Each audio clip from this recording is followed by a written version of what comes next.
nombre es Rafael Castro Alegría. Yo inicialmente estudié Derecho en la Universidad de Santiago de Cali, pero bueno, desde que estaba en el pregrado siempre se me hizo un poco necesaria esta cuestión de la interdisciplinariedad. Me hacía falta más que solo la visión jurídica de cómo funcionan las normas y el derecho que está vigente, y entender un poco cuáles eran los elementos sociales, políticos, económicos que estaban detrás de eso. Por eso cuando estaba en la universidad ya me empecé a vincular con un grupo que era interdisciplinario de Derecho, Ciencias Políticas y Relaciones Internacionales, y esa experiencia como semillero de investigación, participando, tratando de empezar a escribir las primeras cosas, me fue perfilando hacia este campo de las relaciones internacionales, que es mi especialidad. Es por eso que me fui a Bogotá después de terminar el pregrado. No ejercí como abogado finalmente, sino que me interesó de inmediato empezar a aprender más de relaciones internacionales al terminar la carrera. En un momento dado pensé quizá cambiarme a hacer alguna cuestión doble, pero esto no existía mucho en mi universidad. Entonces, bueno, empecé a hacer la maestría de Relaciones Internacionales en la Universidad Javeriana, y me vinculé allá también después de terminar la maestría como profesor de tiempo completo. Ahí, bueno, por el espacio mismo de la capital, pues tenía la oportunidad de interactuar no solamente con actores académicos, sino la sociedad civil, diplomáticos, diplomáticas que venían de distintos países. Nos reuníamos mucho con la gente de las embajadas, y ahí pues pude ir entendiendo un poco más cómo funcionaba todo este tema también de las relaciones internacionales, no solo en la teoría, sino también en la práctica, de estos actores, intercambiando, haciendo entrevistas a la gente que trabaja en las embajadas, entendiendo un poco las cosas, como que lo que hay detrás de los telones de mucha de la política en Sudamérica especialmente, que fue la región en que empecé a vincularme también. A pesar de todo, también siempre fue mi estudio tanto el tema de América Latina, pero también el tema de Asia, que era una de las clases que dictaba allá. Daba teorías de las relaciones internacionales, pero también política exterior de Asia del Este, y todo el tema de China empezó a interesarme también crecientemente, y cuál era el impacto que tenía también para la región. En un momento dado, bueno, me gustó enseñar, me gustó investigar, seguir escribiendo, publicar pues como mis propias opiniones. Para mí la visión que tengo de la docencia es completamente conectada con la investigación. Siento que es muy difícil solamente repetir lo que dicen los autores, autoras de la disciplina, sin uno tratar de generar unas opiniones sobre eso, sin tratar de criticarlo si es necesario, y especialmente en una disciplina como es el caso de las relaciones internacionales, que está tan marcada por esa hegemonía de los autores estadounidenses, los autores ingleses o europeos, y donde todavía faltan muchísimas voces latinoamericanas del sur global. Entonces para mí era importante esa combinación, sigue siendo muy importante esa combinación de uno producir su propio conocimiento desde América Latina para América Latina, teniendo en cuenta que muchas de esas teorías pues no necesariamente atienden nuestros propios intereses. Y bueno, como quería seguir en la cuestión académica, había empezado a vincularme también con unas cuestiones de consultoría. Por ejemplo, estuve trabajando como consultor también en la Escuela de Guerra en algunos asuntos de seguridad y defensa, pero también en una consultoría de la memoria histórica, que le interesaba también, o que le empezaron a exigir en un momento dado también a los militares, y que querían, básicamente lo que querían ellos era también saber eso, de que un poco el tema de la memoria histórica, cómo ellos podían elaborar su propia contribución a esa memoria histórica, porque especialmente a partir de informes que han salido como el Basta Ya, ellos sentían como que sus voces habían quedado un poco como por fuera de eso, porque en la práctica pues se trataba también de que no presentaran los insumos a tiempo para contribuir a ese tipo de informes de la memoria histórica. Entonces empezaron a un poco cuestionarse ese tema, y ahí fue donde llegamos nosotros a tratar de apoyar, de brindar una versión un poco más académica, que ellos veían un poco como más neutral que lo que de pronto podrían tener otros actores políticos con los que ellos se consideran un poco como en cierta disputa, ¿no? A pesar de que por supuesto nuestras Fuerzas Armadas no tienen ese carácter político, pero por supuesto pues toda institución tiene esta cuestión de quienes considera sus aliados y quienes considera de alguna manera sus antagonistas, o quienes tienen más animadversión a eso. Como me interesaba seguir en esa carrera académica, pues en un momento ya fue claro que para poder ser profesor de planta era importante tener el tema del doctorado. Yo tenía una plaza temporal de un profesor que estaba haciendo su doctorado también por fuera.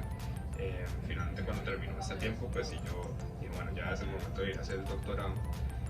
Uno de los que había sido mis mentores allá había estudiado también en Alemania, y siempre me habló muy bien de Alemania, de su experiencia del doctorado allá, de la vida en Alemania general. Y bueno, yo también sentía la conexión porque me había gustado la filosofía, la sociología, la literatura también muchísimo alemana, entonces sentí que era como un destino eh, que se diera esa conexión ahí. Yo también habíamos trabajado en proyectos con alemanas que estaban en un instituto en Hamburgo, que es el German Institute for Global and Area Studies, que es el instituto alemán para los estudios regionales y globales, que es un tanque de pensamiento alemán que se ocupa justamente de no solo las relaciones internacionales en general, sino también en el mundo. Y digamos que el valor agregado que tiene ese escenario, ese instituto, es que tiene institutos para todas las regiones no hegemónicas, digámoslo así. Tiene un instituto para Medio Oriente, uno para América Latina, uno para Asia y uno para África. Entonces lo enriquecedor era que uno podría estar trabajando en un cierto tema. Por ejemplo, el tema que yo fui a investigar era sobre las instituciones de la integración regional y por qué muchos países estaban saliendo también de esas instituciones internacionales. Entonces era interesante porque inicialmente mi proyecto trataba de algunos temas de América Latina, pero también de Asia, y allá había gente que quizás estaba trabajando el mismo tema, pero en África, o quizás estaba trabajando el mismo tema, pero con relación a Oriente Medio, o en una comparación con Europa, y entonces siempre podías enriquecerte tanto de gente que trabajaba en tu misma línea, con las mismas teorías, pero al mismo tiempo que trabajaba ese mismo tema pero en otra región y que te podía aportar muchísimo a tratar de romper un poco ese parroquialismo que a veces tenemos en los análisis políticos, de que acá todo es inédito, nada se ha dado nunca como lo que ocurre aquí, o que somos, sea el país o la región más corrupta, más violenta en ciertos aspectos, etc. Y a veces muchos de esos fenómenos ocurren también en otras partes y nos pueden dar claves de cómo avanzar, cómo ir más allá de eso. No para copiar exactamente lo mismo, sino para ver en otros lugares qué les ha funcionado, qué les ha ayudado a salir de esa violencia, o cómo han construido, como era mi pregunta de investigación, también instituciones que les ayudan a cooperar más, a integrarse más, a tratar de avanzar en las agendas de manera no solo nacional, sino también regional. Entonces, por eso, en este contexto, yo estaba viajando por Alemania más o menos en el 2017, que teníamos todo el contexto del Brexit, teníamos que empiezan a desintegrarse otras instituciones regionales también en Sudamérica, como la UNASUR, Unión de Naciones Suramericanas, y empieza a salirse en medio del empeoramiento también de la crisis en Venezuela, y entonces estos países de derecha que organizan el Grupo de Lima dicen: no, la UNASUR, esto fue un fracaso, no hizo nada frente a la crisis en Venezuela, entonces hay que salir de ahí. Y a mí algo que me llamó la atención de todo eso fue justamente como el tema de la ideología se vuelve un argumento también para salir de las organizaciones internacionales. Es decir, qué relación hay entre las instituciones internacionales y la ideología que defienden los países, y cómo eso nos permite entender cómo forman otras organizaciones, como fue este caso del Prosur, o cómo se salen de organizaciones y las acusan, como en este caso como lo hizo Duque en su momento, de comunistas, de que han contribuido a legitimar de alguna manera o no han hecho nada frente a los retrocesos de la democracia en Venezuela, etc. Y que en ocasiones las crisis, esto fue una de mis preguntas de investigación, también son discursos. Cuando uno dice que algo está en crisis, hay un interés también político, porque la crisis plantea una urgencia de que hay que hacer algo, y la manera en que yo planteo la crisis, el discurso de la crisis, es también, y en el diagnóstico que yo hago está mucha parte de la respuesta de lo que se puede hacer frente a la crisis. Si yo digo, la única opción que tenemos es salir de esta organización y no reformarla, replantearla, traer otros miembros, y ahí yo estoy dando también un elemento discursivo, ideológico importante de lo que se puede y no se puede hacer. Entonces, ese tema de cómo los discursos políticos no solamente son palabras y influyen, y las palabras son importantes, que plantean ciertos enfoques, sino como también se convierten en elementos materiales decisivos para justificar decisiones políticas sumamente importantes a nivel internacional, fue una de las cosas que empezó a motivarme para tratar de entender qué era lo que había detrás de esos discursos, ¿no? Era la ideología, era el populismo, eran los perdedores de la globalización, o en el caso del Brexit, que decían: bueno, es que acá se nos llenó esto de migrantes, las élites en Bruselas manipulan nuestra economía, entonces queremos recuperar el control de nuestro país.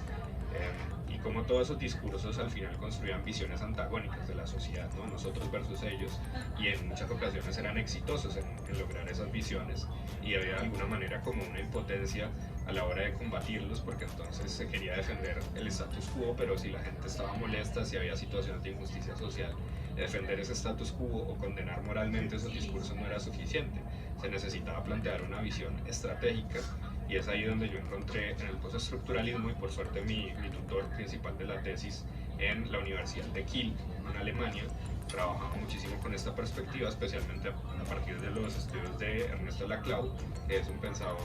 era un pensador argentino que va a empezar a cuestionarse sobre este tema de cómo el elemento de los discursos era un elemento que se podía complementar a partir de los trabajos de pensadores marxistas como Antonio Gramsci, pero también con las corrientes que estudiaban estas cuestiones discursivas del lenguaje como Jacques Derrida, Michel Foucault, entre otros autores, y empezar a entender cómo un discurso en cierta sociedad se vuelve hegemónico, cómo se vuelve nuestro sentido común de las cosas, y cómo también hay discursos contrahegemónicos, fuerzas sociales que quieren cambiar ese orden establecido, no necesariamente para bien, puede ser para mal también, pero entender cómo funcionan esas disputas hegemónicas para hacerse con el poder y cambiar el sentido común, la cultura de una sociedad, cultura política, cuáles son los valores que se privilegian, qué se piensa de la solidaridad, por ejemplo, en relación con los impuestos, o qué se piensa de la solidaridad, por ejemplo, en relación con las penas que se aplican a las personas en una cierta sociedad. Es decir, cómo se politizan las agendas, sea para transformar y para esos momentos de crisis, y cómo en esas crisis pueden emerger y puede seguir todo tal cual y como está, o pueden surgir nuevos discursos que van a transformar y establecer un nuevo sentido común en la sociedad que se vuelve hegemónico. Entonces, llevar esto al escenario internacional es también tratar de entender que estos discursos con los cuales nos construyen hoy en día lo que está pasando, China versus Estados Unidos versus Rusia, la invasión a Ucrania, es algo en el que al final tenemos que ver también de manera crítica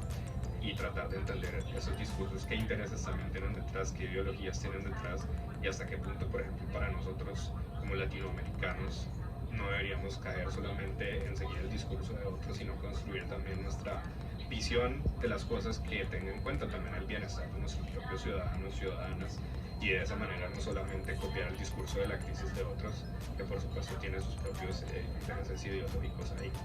Y es por eso que en mis trabajos recientes trato de entender esa integración regional de los países latinoamericanos, como entender ese péndulo que se da, que cuando son países, cuando hay gobiernos de derecha, entonces crean organizaciones o apoyan ciertas organizaciones, o porque cuando hay gobiernos de izquierda apoyan otras, y cómo se podría quizás lograr un cierto consenso político en nuestras sociedades para tratar de avanzar más en la integración, o tratar de avanzar más en estas agendas regionales,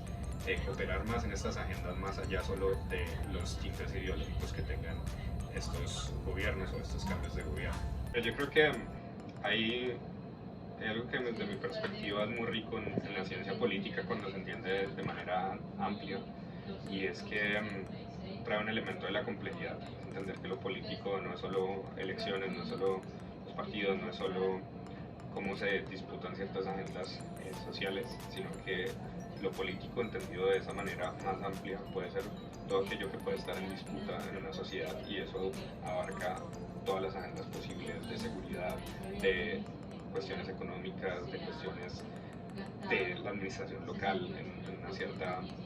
en una cierta ciudad, en un cierto distrito. Y entonces yo creo que ahí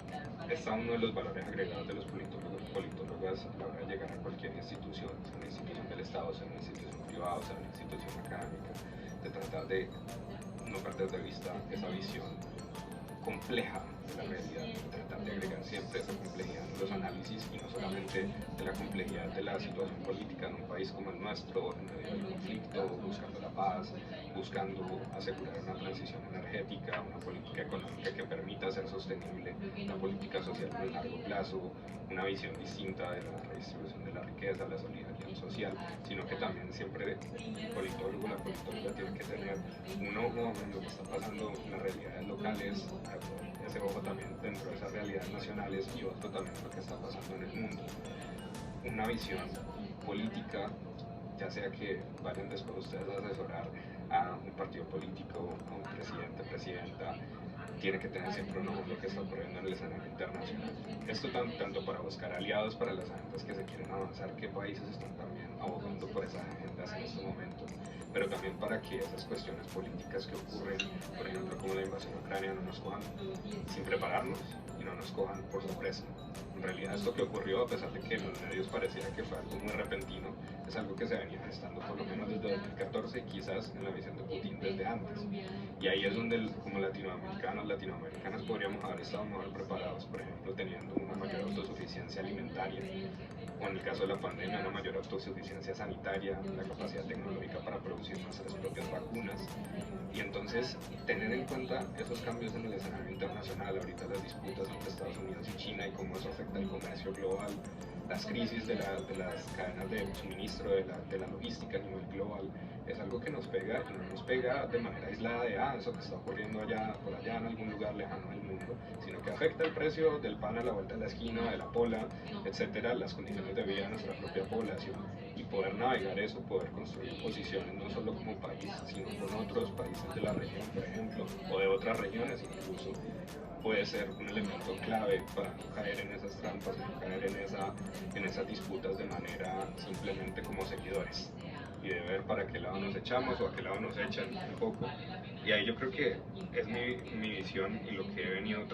escribiendo en mis últimos trabajos, que no solamente debemos